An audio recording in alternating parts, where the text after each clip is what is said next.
Well, if you're our neighbors, the grass is probably greener on your side than it is on our side. But, you know, Shirley Bobshaw is on our corner, so we know we're going to win every time. Shirley's here to help us out with those brown spots you get in your yard. I know. Where they come from, why horrendous. they happen, like this one that's here. Yeah, well, most of the brown spots, bare spots that you see in the summer, they're either from watering issues, too much water, too little water, over fertilizing, or it could come from too much wear and tear, or not mowing correctly. So, but most of it is water related. What's What is happening? this one? What is Well, this related to? Situation. Yeah, we're going to fix our lawn. Okay. What we have here is something that happens when you compact your yard. It's like what we did over here. Remember, people were traipsing through and walking? Yeah, and you made I a made a beautiful walk. walkway We weren't going to through. fight it anymore, right? Yeah. Well, we kind of have a similar situation here where we put heavy equipment and it smothered and killed our lawn.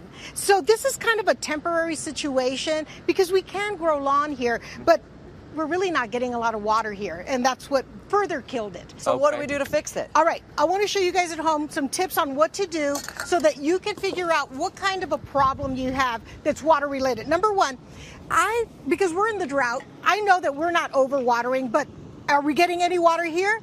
You want to do a probe test. You take a screwdriver. Oh my gosh, this is really, really hard to push through. Okay, this is our dead patch. Now I want to compare it to a live patch, which is nice and green. Okay, that's so easy. Yeah. Okay, so right now I know this area isn't getting as much water as that. Another little low-tech, great thing to do. Take some soup cans. Mark, can you put that on a nice green area? Sure. I'm going to take this empty can, I'm going to put it right here, and maybe you want to do about 3. And then what you'll do is you turn on the sprinklers. You let it run the course, and then after you pick up those cans and you check to see, do they all have the same amount of water? Well, we did the test and we had very little water here. So for us and maybe for you, what you want to do is you want to make sure that the sprinklers are working here. If you don't have sprinklers, you want to make sure that you hand water this area more.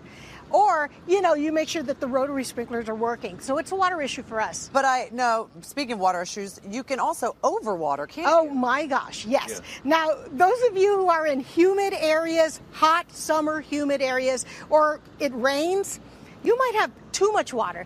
And one of the things that happens, it looks a lot like what we've got going here, but it's fungus. And fungus is something that can spread really quick. I mean, if this was fungus and I stepped on it and I walked over here, I'd spread it, okay? Really? And so that's how fast it is. So you arrest it.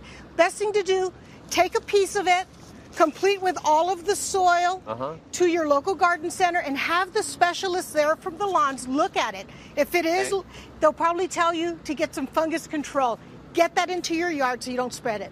Okay, so how long are we talking here? Because, we got company coming. I know. Well, it's always an issue in summer, right? We're really social in the summer.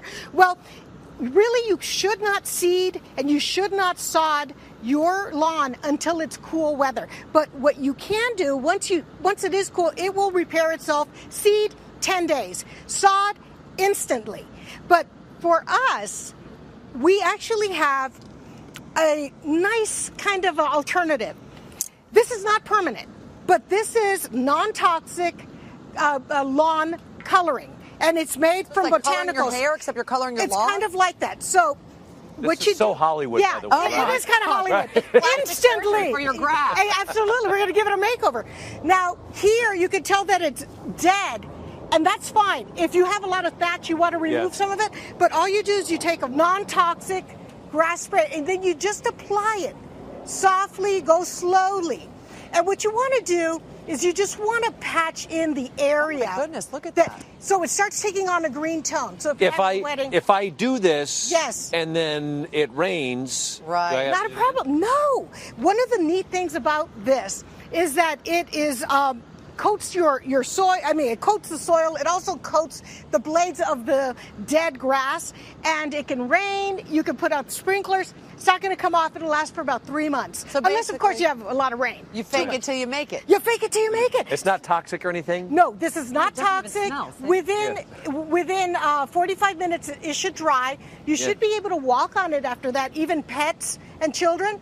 And it is made to be non-toxic and safe for them. But I'd say while you're doing that, you should probably don't stand upwind because it's getting. Yes, and you know what? How long will that stay there? How long will it stay? Well, this could be here anywhere from 6 weeks to 3 months if you don't get a lot of rain like us. Yeah. It'll probably be here till we start seeding in the fall. Well, there's a couple other spots over there, Shirley. You All right, well, I'll get there.